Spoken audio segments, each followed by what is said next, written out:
Hello और welcome students, आपका स्वागत है करण गुप्ता ट्यूटोरियल क्लासेस में, जिसमें हम आज बात करेंगे एक और गाइडलाइन की। और यह गाइडलाइन है EMA, जिसका फुल फॉर्म है European medicine agency. European medicine agency, जैसे नाम से पता चल रहा है कि यह एजेंसी जो है बेसिकली ये पूरे यूरोप को कंट्रोल करती है। तो ये जो एजेंसी है बेसिकली ये मेडिकल जो अथॉरिटी है बेसिकली यूरोपियन यूनियन के अंडर में काम करती है। यूरोपियन यूनियन के अंडर में ये अथॉरिटी काम करती है, जो रेगुलेटरी बॉडी है वो। इसकी जो शुरुआत थी वो हुई थी 1 जनवरी 1995 में, मतलब 1 जनवरी 1995। और इसका हेडक्वार्टर जो है वो लंदन में है। ठीक है, तो इसका हेडक्वार्टर जो है वो लंदन में है। देखिए, सबसे पहले क्वेश्चन ये उठता है कि इसकी जरूरत क्यों पड़ी। तो जैसे कि आप जानते हैं कि यूरोप जो है बेसिकली वहां पर अगर आप पूरे यूरोप का स्ट्रक्चर देखेंगे तो वहां पर जो टेम्परेचर और जो कंडीशंस है वो सेम है। मतलब यूरोप जो है वो काफी कंट्रियों से मिलकर बना हुआ एक महाद्वीप है और वहां पर काफी कंट्रीज जो है वहां पर सेम एटमॉस्फेयर ही रहता है। मतलब वैसे सभी वहां गोरे हैं और वहां पर ठंड भी अच्छी खासी पड़ती है और सभी एक जैसे ही टेम्परेचर है, बर्फ भी पूरे सभी देशों में गिरती है। तो वहां पर एक चीज देखी गई यूरोपियन यूनियन के द्वारा कि वहां पर जो हेल्थ इश्यूज थे वो भी सेम ही थे। जैसे कि हमने अभी कोरोना में देखा कि कोरोना जो बेसिकली अगर स्पेन में और इटली में फैला है तो वो ब्रिटेन में भी फैला है। मतलब सारे यूरोपियन कंट्रीज बिल्कुल सेम थे, वहां पर कोरोना बिल्कुल सेम फैला, क्योंकि वहां पर जो एटमॉस्फेरिक कंडीशंस थी और वहां के जो लोग हैं और उनकी जो हेल्थ कंडीशंस हैं, उनका जो इम्यून पावर है वो भी बिल्कुल सेम है। तो यूरोपियन यूनियन ने सोचा कि एक ऐसा सिस्टम बनाया जाए या एक ऐसी रेगुलेटरी बॉडी डेवलप की जाए जो सभी यूरोपियन पर्संस के हेल्थ इश्यूज को लेकर एक नई रेगुलेशंस गाइडलाइंस बनाए, जिससे कि पूरे यूरोप का एक साथ ही डेवलपमेंट हो और वहां के हेल्थ डेवलपमेंट है या हेल्थ इश्यूज से रिलेटेड जितने भी डेवलपमेंट है वो सभी साथ में हो। तो इस रेगुलेटरी बॉडी का डेवलपमेंट किया गया, जिसको नाम दिया गया यूरोपियन मेडिसिन एजेंसी। तो सबसे पहला है साइंटिफिक इवोल्यूशन। इसका मेन काम था, जो इसका मेन उद्देश्य जो एम है वो दो है। एक है साइंटिफिक इवोल्यूशन, मतलब सभी देश मिलके, सभी यूरोपियन देश मिलके साइंटिफिकली डेवलपमेंट करें और नई से नई और अच्छी से अच्छी और डेवलप्ड ड्रग पे काम करें। और उनकी जितने भी मैन पावर है, जितना भी उन सभी कंट्रीज के पास मैन पावर है, जितना भी उनके पास साइंटिफिक डेवलपमेंट हुआ है, जो उनके पास लेबोरेटरी है, सभी साथ में मिलकर काम करें और यूरोप के लोगों के लिए अच्छी से अच्छी और डेवलप्ड ड्रग डेवलप करें। इसमें लोग भी हैं और जानवर भी हैं, मतलब वेटनरी डेवलपमेंट भी है और ह्यूमन डेवलपमेंट भी है। साथ ही साथ सुपरविजन ऑफ मेडिसिनल डेवलपमेंट, यहां पर जितने भी मेडिसिन के डेवलपमेंट होते हैं यूरोप में, और अगर तो यूरोपियन मतलब EMA जो होता है वो उसका सुपरविजन करता है, उसको कंट्रोल करता है कि वहां पर जितने भी क्लिनिकल ट्रायल्स हो रहे हैं, वहां पर जितनी भी ड्रग सेल हो रही हैं, तो उन सभी को मॉनिटर करने का काम और उनको सुपरविजन करने का काम भी आपका यूरोपियन यूनियन करता है। तो ये था इसका एक मेन एम। अब हम बात करेंगे कि इसके अलावा और क्या क्या काम है जो यूरोपियन यूनियन के द्वारा करे जाते हैं। सॉरी, यूरोपियन यूनियन नहीं, EMA के द्वारा, यूरोपियन मेडिसिन एजेंसी के द्वारा। देखिए, EMA यूरोपियन यूनियन के अंदर काम करने वाली एक रेगुलेटरी बॉडी है, तो और इसका हेड ऑफिस है लंदन। तो इस लंदन हेड ऑफिस में डिफरेंट कमिटीज हैं और ये 7 कमिटीज हैं जो कि EMA को मिलकर बनाती है। मतलब इन 7 कमिटियों से मिलकर बनता है EMA। और ये 7 कमिटीज जो होती हैं वो अलग अलग काम करती हैं और सातों के सातों जो है वो हेल्थ सेक्टर से रिलेटेड है। तो फर्स्ट कमिटी है committee for medicinal products for human use, CHMP। तो जैसे कि आपको पता चल रहा है कि medicinal products for human use मतलब जितने भी ड्रग प्रोडक्ट्स हैं, जितनी भी दवाइयां हैं जो कि यूरोप के अंदर सेल होंगी, उनकी सबकी कंट्रोलिंग, उनकी प्राइस की कंट्रोलिंग, उनका पूरा अप्रूवल की प्रोसेस जो होगी वो CHMP कमिटी जो होती है वो हैंडल करती है। नेक्स्ट कमिटी है हमारी PRAC, pharmacovigilance risk assessment committee. मतलब सीधी सी बात है कि ये इस कमेटी का काम ये होता है कि पूरे के पूरे यूरोप के अंदर जितनी भी ड्रग सेल हो रही हैं उनके एडवर्स रिएक्शंस और साइड इफेक्ट्स के बारे में इंफॉर्मेशन कलेक्ट करना। साथ ही साथ फार्माकोविजिलेंस स्टडी का मतलब यही होता है एडवर्स रिएक्शन के बारे में रिसर्च करना और उस पर काम करना। तो बेसिकली फार्माकोविजिलेंस स्टडी करना पूरे यूरोप के अंदर, ये इस कमेटी का काम होता है। और साथ ही साथ कि कोई भी ड्रग अगर बहुत ज्यादा ही साइड इफेक्ट या एडवर्स इफेक्ट शो कर रही है तो उसको बैन करना और उसके बारे में पूरी रिपोर्ट जो है वो EMA तक पहुंचाना, ये इस कमेटी का काम होता है। नेक्स्ट कमेटी है CHMP, committee on herbal medicine products. तो यहां पर यूरोप के अंदर जितने भी हर्बल प्रोडक्ट्स होंगे, जितने भी आयुर्वेदिक प्रोडक्ट्स होंगे, अगर वो सेल होना चाहते हैं या उनसे रिलेटेड जो भी अगर आपको अप्रूवल लेना है तो आपको इस कमेटी से मिलना होगा और इनको अप्लाई करना होगा। तो ये पूरा उसको वेरीफाई करेंगी, उसको पूरी चेक करेंगी। हो सकता है कि अगर आपको क्लिनिकल ट्रायल्स भी परफॉर्म करने पड़ जाए उस प्रोडक्ट के, तो ये जो कमेटी होगी यही उसको पूरी तरीके से मॉनिटर करेगी। तो हर्बल प्रोडक्ट्स के लिए है committee of herbal medicine and products. Next committee है, जो चौथी कमिटी है, वो है cat, CAT cat, committee for advance therapy. देखिए यूरोप के अंदर डिफरेंट रिसर्च वर्क कंटिन्यू चलते रहते हैं जो कि एडवांस थेरेपी के ऊपर है, नई नई टेक्नोलॉजी को डेवलप करना, चाहे वो डायग्नोस्टिक हो, चाहे वो मेडिकल डिवाइस हो या कोई नई ड्रग हो, तो उससे रिलेटेड जितना भी काम होता है उसको मॉनिटर करती है कमिटी फॉर एडवांस थेरेपीज। तो जितने भी रिसर्च वर्क्स हो रहे हैं, जितने भी एडवांस टेक्निक्स का डेवलपमेंट हो रहा है, चाहे वो मेडिकल डिवाइस हो या ड्रग्स हो या थेरेपीज हो, उन सभी को मॉनिटर करती है कमिटी फॉर एडवांस थेरेपीज। तो हमारी पांचवी कमिटी है committee for medicinal products for veterinary use, जिसको बोला जाता है CVMP। वेटेनरी से आप समझ ही गए होंगे कि यूरोप में जितनी भी जानवरों से, एनिमल से रिलेटेड जितनी भी ड्रग्स जो होगी सेल हो रही है या उनसे रिलेटेड जितने भी उनके क्लिनिकल ट्रायल्स हो रहे हैं, उनके प्राइस कंट्रोल, ये सारा का सारा ये कमिटी मेंटेन करती है। तो एनिमल से रिलेटेड या वेटेनरी ड्रग्स से रिलेटेड जितने भी डिसीजन मेकिंग होंगे वो ये कमिटी देखेगी। नेक्स्ट कमिटी हमारी committee on orphan medicinal products, COMP। देखिए ऑर्फन ड्रग्स, ये ऑर्फन ड्रग्स मेडिसिनल क्या होती है? ये ऑर्फन मेडिसिन का मतलब वो होता है, ऑर्फन मेडिसिन वो ड्रग्स होती हैं जो कि काफी रेयर डिजीज के लिए डेवलप की जाती है। अब रेयर डिजीज किस टाइप की? मतलब वो रेयर डिजीज जो लाखों में किसी एक को होती है, ठीक है। तो ये जो ड्रग्स होती है बेसिकली ऑर्फन मेडिसिन जो होती है ना, ये कोई भी कंपनी डेवलप करना नहीं चाहती है, ना कि सेल मैन्युफैक्चर करना चाहती। क्यों? क्योंकि इसके पेशेंट्स काफी कम होते हैं। तो कोई भी कंपनी अगर ये ड्रग बनाएगी तो बहुत ही कम सेल होगी, क्योंकि जैसे कि मैंने आपको बताया कि बहुत ही रेयर डिजीज होती है, लाखों में किसी एक पेशेंट को ये डिजीज होती है। तो इस टाइप की मेडिसिन जो होती है वो कोई कंपनी बनाना नहीं चाहती है, क्योंकि ये घाटे का सौदा होती है। क्योंकि जो कंपनियां जब ड्रग बनाती हैं तो 10-10 लाख, 50-50 लाख टेबलेट्स बनाती हैं, और पता चला कि उन्होंने 10 लाख टेबलेट बनाई और बिकी केवल 10, ठीक है। तो बाकी के टेबलेट्स का क्या होगा? वो मार्केट में रखी रखी खराब हो जाएंगी और उनको कुछ भी अर्निंग नहीं होगी। तो यूरोपियन यूनियन जो है या यूरोपियन मेडिसिनल एजेंसी जो EMA है, वो इस टाइप, ये जो कमिटी है उनकी, committee of orphan medicinal products, ये कंटिन्यूसली इस पे लगी रहती है कि जो पेशेंट्स हैं, वो पेशेंट जो कि इन रेयर डिजीज से ग्रस्त हैं या जिनको ये डिजीज है, उनको ये ड्रग्स कंटिन्यू मिलती रहे।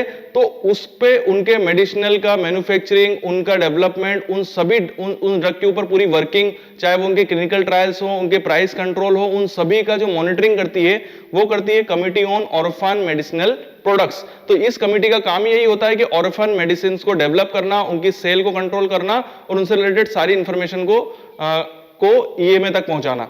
नेक्स्ट और आखिरी कमिटी है पीडियाट्रिक कमिटी, जिसे बोला जाता है PDCO। ये पीडियाट्रिक कमिटी नाम से पता चल रहा है कि पीडियाट्रिक बच्चे जो बिल्कुल नवजात शिशुज होते हैं, जो बिल्कुल छोटे बच्चे होते हैं, उन बच्चों से रिलेटेड जितनी भी दवाइयां हैं, ड्रग्स हैं, तो उनके डेवलपमेंट के लिए पीडियाट्रिक कमिटी जो होती है वो मॉनिटर करती है और ये पूरा उनके से रिलेटेड इंफॉर्मेशन को कलेक्ट करती है, उनको कंट्रोल करती है। तो पीडियाट्रिक कमिटी का काम होता है पीडियाट्रिक किड्स से रिलेटेड ड्रग्स के बारे में ध्यान रखना। तो आपने देखा ये 7 कमिटीज जो है वो EMA के अंदर कंटिन्यूसली काम करती हैं, जो कि डिफरेंट फील्ड्स में काम करती हैं और अपनी जो मॉनिटरिंग, अपनी जो जितनी भी इंफॉर्मेशन है या जो भी वो इंफॉर्मेशन गेन कर रहे हैं वो सारा रिपोर्टिंग करते हैं EMA को।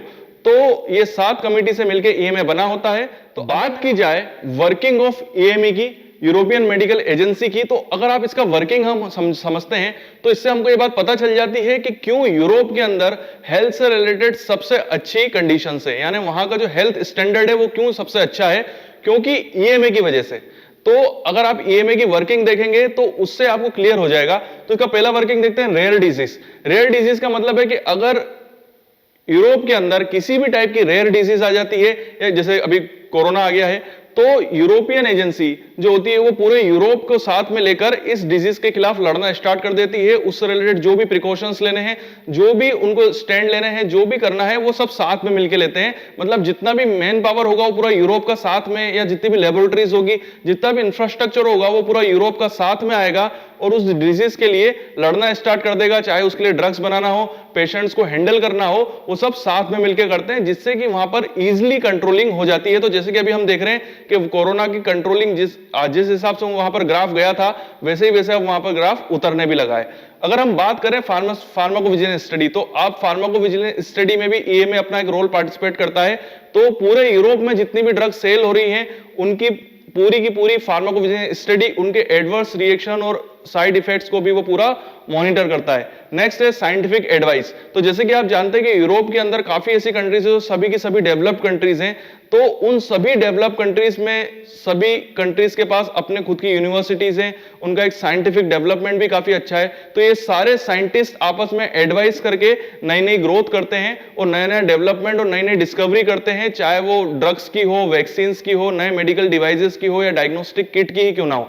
तो सभी ईएमए के अंडर में रहकर ये सारे साइंटिस्ट, सारे प्रोफेसर्स जो होते हैं वो आपस में साथ में मिलकर काम करते हैं। यहां तक कि जो स्टूडेंट्स हैं वो भी शिफ्ट होते रहते हैं, इस कंट्री के स्टूडेंट उधर जाते हैं, उधर के स्टूडेंट इधर आते हैं, तो वो अपने हिसाब से मिलजुल कर काम करते हैं जिससे कि उनका साइंटिफिकली डेवलपमेंट होता है। नेक्स्ट है पीडियाट्रिक इन्वेस्टिगेशन। देखिए यूरोपियन कंट्रीज है, जो भी बड़ी डेवलप कंट्रीज है, उनका सबसे ज्यादा जो फोकस होता है वो पीडियाट्रिक मतलब छोटे बच्चों के डेवलपमेंट या उनके हेल्थ इश्यू से रिलेटेड ही होता है। तो ईएमए का भी सबसे ज्यादा जो फोकस होता है वो वहां पर जो नवजात बच्चे हैं जो अभी बहुत ही काफी छोटे एज के हैं, पीडियाट्रिक हैं, तो उनके लिए जो उनसे रिलेटेड जो भी प्रॉब्लम्स है तो उनको उनके लिए नई नई ड्रग डेवलप करना और उनकी जो डेथ रेट है उसको कम से कम करना, यही उनका लक्ष्य होता है।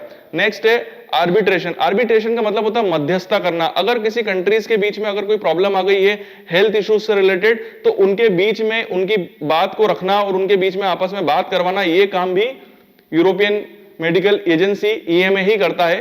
तो एक तरीके से जो आपस में कंट्रीज के बीच में जो इक्विलिब्रियम या साथ में लेके चलने का जो काम है वो भी ईएमए ही करता है। नेक्स्ट है मेडिसिन इंफॉर्मेशन। ड्रग्स से रिलेटेड जो भी इंफॉर्मेशन है वो सभी कंट्रीज में डिस्ट्रीब्यूट करना।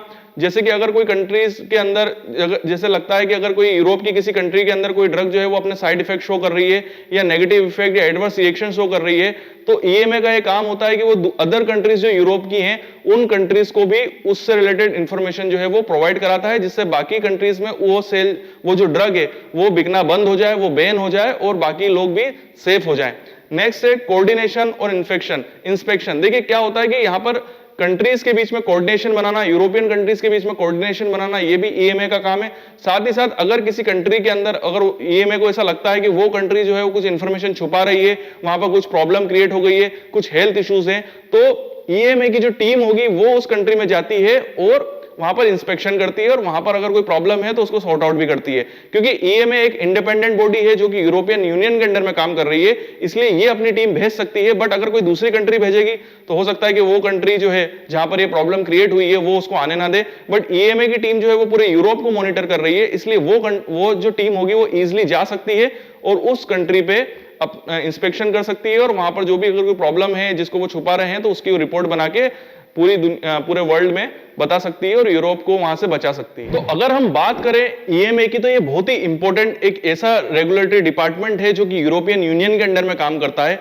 तो सीधे सीधे इसके वर्किंग से ही हमको पता चल रहा है कि ये काफी काम यूरोप में हेल्थ इश्यूज से रिलेटेड करता है, कंट्रोल करता है, चाहे वो क्लिनिकल ट्रायल्स हो, प्राइस कंट्रोलिंग हो और साथ ही साथ जितने भी ड्रग डेवलपमेंट हो। तो अगर इंडियन किसी भी कंपनी को अगर अपनी ड्रग जो है वो यूरोप में सेल करनी है तो उसको ईएमए का अप्रूवल लेना जरूरी है। वहीं ब्रिटेन के अंदर तो एमएचआरए भी आ जाता है, तो वहां ईएमए भी चलेगा और एमएचआरए भी है, तो आपको एमएचआरए का भी लेना पड़ेगा और ईएमए का भी। तो बाकी फिर यूरोप की बाकी जो कंट्रीज हो गई वहां पर ईएमए बहुत ही इंपॉर्टेंट रोल प्ले करेगा। तो अभी ईएमए का बहुत ही ज्यादा इंपॉर्टेंस है। क्यों? क्योंकि अगर किसी भी इंडियन कंपनी को अगर यूरोप में अपनी ड्रग सेल करनी है या किसी भी टाइप का उनको ड्रग ट्रायल परफॉर्म करवाना है या जो भी प्रोसेस करवानी है, तो उसके लिए उनको ईएमए का वेरिफिकेशन लेना पड़ेगा। तो ईएमए अपने आप में एक बहुत ही इंपॉर्टेंट पार्ट है आपके यूरोप की हेल्थ फैसिलिटी का। इसी वजह से यूरोप की जो आज हेल्थ स्टैंडर्ड है वो काफी हाई हो चुके हैं, क्योंकि ईएमए ने पूरे यूरोप को साथ में लेके चला है, जिससे कि जो डेवलप कंट्री थी वो तो पहले से ही डेवलप थी, बट जो नई कम डेवलप कंट्री थी या जो धीरे धीरे डेवलप हो रही थी वो भी उनके साथ आके उनका स्टैंडर्ड भी सेम हो चुका है। तो इस वजह से ईएमए एक बहुत ही इंपॉर्टेंट पार्ट है यूरोप की हेल्थ कंडीशंस का और हेल्थ अथॉरिटीज का भी। तो अभी मैंने इस वीडियो के अंदर आपको केवल ईएमए की इंफॉर्मेशन दी है, एक बेसिक नॉलेज दिया है। अभी तक मैंने आपको एक जो इस ड्रग से रिलेटेड या लाइसेंसिंग की क्या प्रोसेस होती है, यहाँ पर क्लिनिकल ट्रायल्स के लिए अगर आपको कोई लाइसेंस लेना है या परमिशन लेना है उसकी प्रोसेस क्या होती है, इसके ऊपर मैंने अभी तक बिल्कुल भी बात नहीं करी है। तो पार्ट 2 के अंदर मैं इस पे बात करूंगा कि इसमें लाइसेंसिंग की प्रोसेस क्या होती है, कैसे अप्लाई किया जाता है, क्लिनिकल ट्रायल्स के लिए कैसे अप्लाई किया जाता है, और मैन्युफैक्चरिंग के लिए कैसे अप्लाई किया जाता है, तो वो पार्ट 2 में करूंगा। तो आप मुझे कमेंट बॉक्स में बताइए कि मैं इसका पार्ट 2 बनाऊं कि नहीं बनाऊं। अगर आप चाहते हैं कि मैं इसका पार्ट 2 बनाऊं तो जरूर इस कमेंट्स बॉक्स में मुझे मेंशन कीजिए और इस पे अपना राय दीजिए, एडवाइस दीजिए। वीडियो देखने के लिए थैंक यू वेरी मच और यूं ही बने रहिए मेरे साथ। एक इंपॉर्टेंट इंफॉर्मेशन कि अगर आप भी इन इंस्ट्रूमेंट पे ट्रेनिंग करना चाहते हैं तो you are most welcome in our institute का एड्रेस और सारी इंफॉर्मेशन, चाहे वो ईमेल आईडी हो या चाहे उसका मोबाइल नंबर हो हमारा, वो सभी हमने डिस्क्रिप्शन बॉक्स में दिया हुआ है। आप हमसे डायरेक्टली कांटेक्ट कर सकते हैं और अगर आपकी कोई क्यूरी है तो वो भी आप हमको बता सकते हैं। साथ ही साथ अगर आप कुछ ऐसे प्रोजेक्ट्स वर्क से जुड़े हुए हैं, कोई पीएचडी वर्क से जुड़े हुए हैं या आप कोई ऐसे कोर्स से जुड़े हुए हैं जहां पर आपको इन इंस्ट्रूमेंट्स की रिक्वायरमेंट है या आपके पास कुछ ऐसे सैंपल हैं जो इस पर्टिकुलर इंस्ट्रूमेंट्स पे ही रन हो सकते हैं बट वो आपके पास अवेलेबल नहीं है, तो हमारा इंस्टीट्यूट ऐसी कंसल्टेंसी सर्विस भी प्रोवाइड कराता है और उससे रिलेटेड इंफॉर्मेशन भी हमने हमारे लिंक बॉक्स के अंदर और डिस्क्रिप्शन बॉक्स के अंदर आपको प्रोवाइड कराई है। तो बने रहिए हमारे साथ और हमारा वीडियो देखते रहिए। साथ ही साथ हमारे चैनल को सब्सक्राइब करें और बेल आइकन को हिट करें। Thank you.